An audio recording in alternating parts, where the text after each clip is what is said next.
hear me?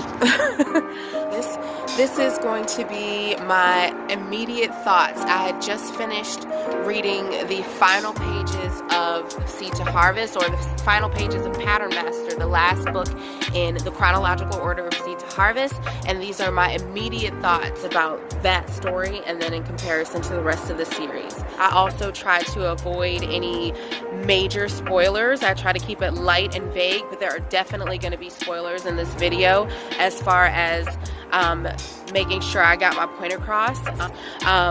But briefly, I wanted to say I spread reading this series out over a couple of years, so if there are any inaccuracies in my speech, that would be why, but they should be minor. I think you're going to really like this video. The sound will be different in just a few seconds. Stay tuned and let me know if you have any helpful critiques. All right, peace. So this week I finished Patternmaster, which is the final book chronologically in the Seed to Harvest series by Dr. Octavia E. Butler. I try to focus on this book as I try to appreciate this book as both a originally standalone book and also as the end to this series in a chronological order. Extremely satisfying standalone, if I might say. I honestly think that Dr. Butler did us a huge favor after reading this. She did us a huge favor by even writing the other 3 books, or other 4, because she wrote Survivor, which I'm trying to forget that it exists at all, because if the author doesn't really want the book to be read, then I'm gonna take their word for it. But it existed at a time. So she gave us 4 extra books is the point. And yet this one book, Patternmaster, which was originally the only one, is so good and is definitely my favorite of the entire series. It is equally as twisted and as dark, but it is twice the joyous moments, I feel, as far as being ironically positive on the end. Like, it wasn't just a happy ending, but if endings can be both good and bad, we're calling it ironic, but one of those feelings is stronger and it ended more positive, in my opinion. And I think it was so good that I can understand why she didn't write the other ones, but this book was so short. And if you know anything about Story by Robert McKee, you might remember him saying that brevity takes time, which means that a lot of work and hours had to go into making a very short, vast story at the same time. And the reason I have to call it vast is because she had 2 separate sets of fantastical beings. I can't even say 2, because if you've read the entire series, you know that they come from all kinds of different things, but also not really. So it's all one being if you think about it as human being, but then there is an extremely obvious division that could be broken down into 2 forms of people that create sources of antagonism for one another. However, our main character makes this part of the world a coming of age story, which is unlike the other 3 in a certain way. There was another coming of age tale with Mind of My Mind, but that was more of a coming into your powers. And the person that we're following in Patternmaster is already in his powers. However, he is untrained. Can't even say untrained, because he spent years of his life in school, and therein lies the biggest parallel that did not even dawn on me in conscious words, in language. I felt it, I was so moved by it, and I didn't even understand what was moving me. And then as I'm writing my notes, trying to find the words in the English language to express what I'm feeling, I realized he started the book graduating from school, married, having stayed an extra 4 years, and it didn't even dawn on me that that extra 4 years parallels with the average college experience of our world, to be 4 years. So he had his primary education, and then he had an extra 4 years in school. And when he finally decided to leave, he realized that he had the best case scenario for himself that his world could have offered someone in his position.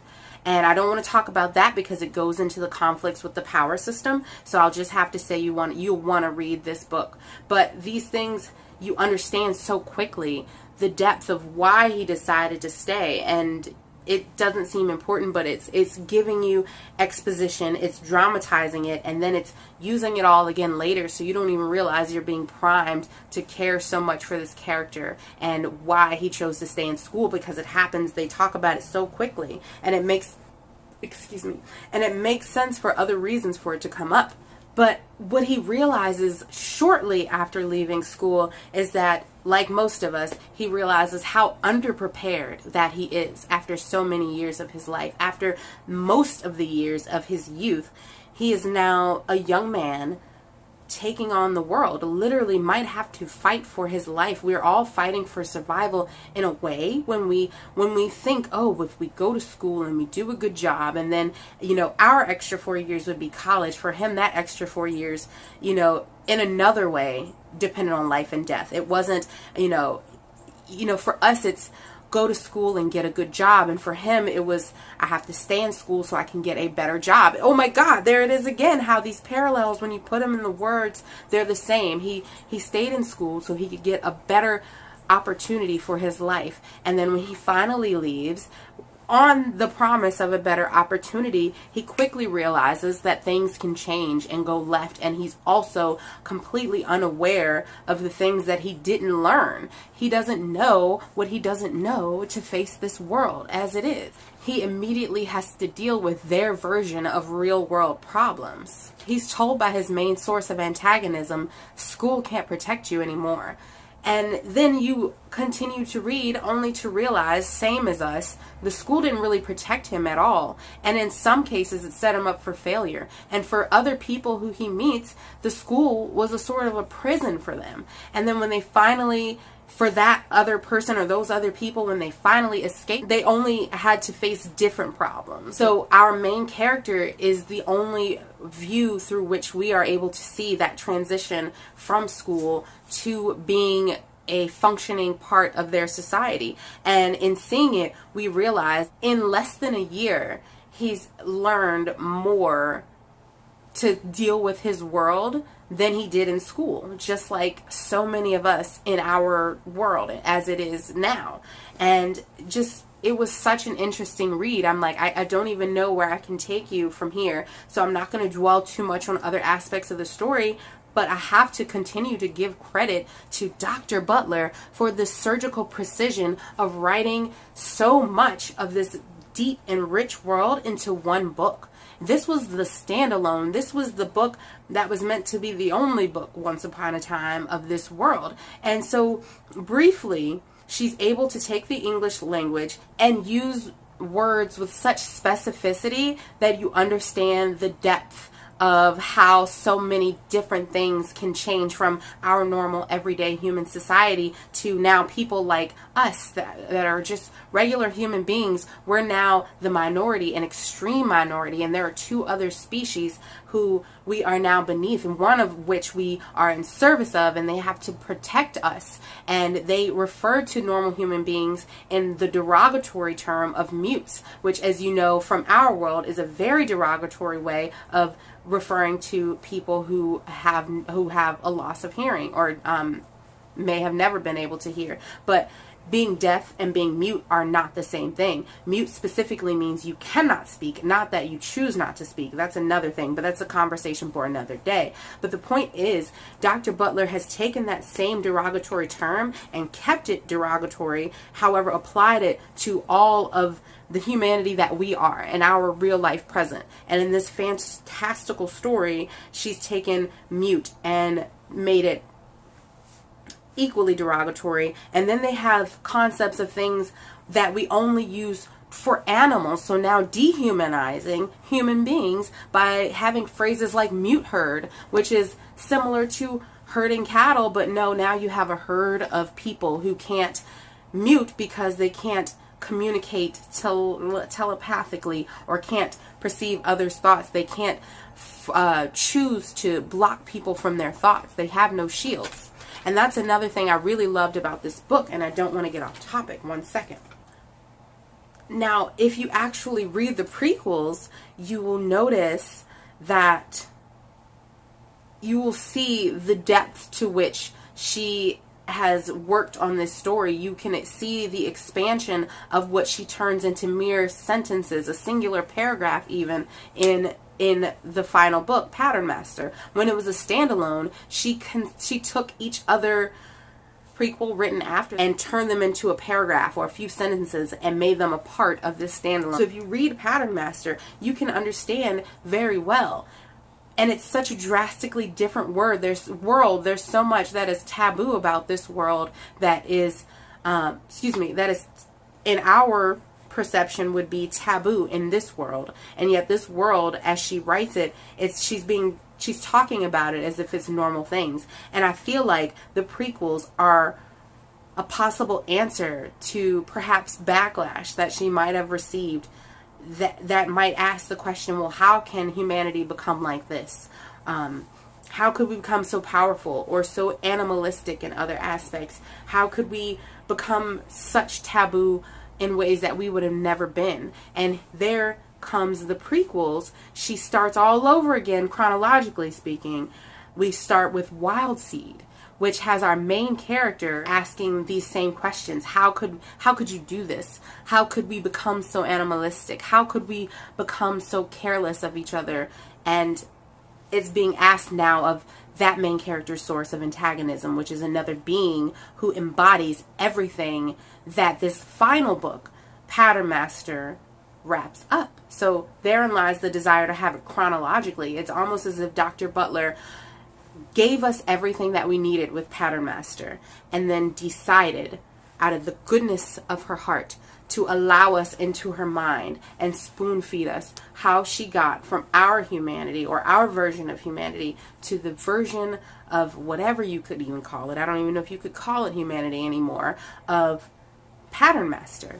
But any great book will get your attention by being different and then hold it by keeping that essence of what is true to humanity. And so I just want to talk for a moment about one particular element of this story. Now we're reading it chronologically for the most part. And to do that, we see we see the development of this power to let people in your mind, to refuse people entry into your mind. And then we have the early beings who first can force their way into someone's mind and control their thoughts. And these are the early beings in this series. Later, it goes even bigger and even further. And I don't want to say too much, so I just want to make sure I'm very clear without saying too much. So they have telepathy. I'm not really spoiling anything. I'm being super vague. But they have telepathy, and they are able to force their way into other people's thoughts. But there are moments where the most powerful beings early on will give permission. They will be demanded, like, give me the ability to read your mind, and I promise you I won't do you wrong. And so they're taking a risk, but they're also taking a risk to deny that, because the person who's demanding entry into your thoughts can kill you anyway. So they give that permission out of fear, but then that being then allows them pleasure in doing that, if that being so chooses.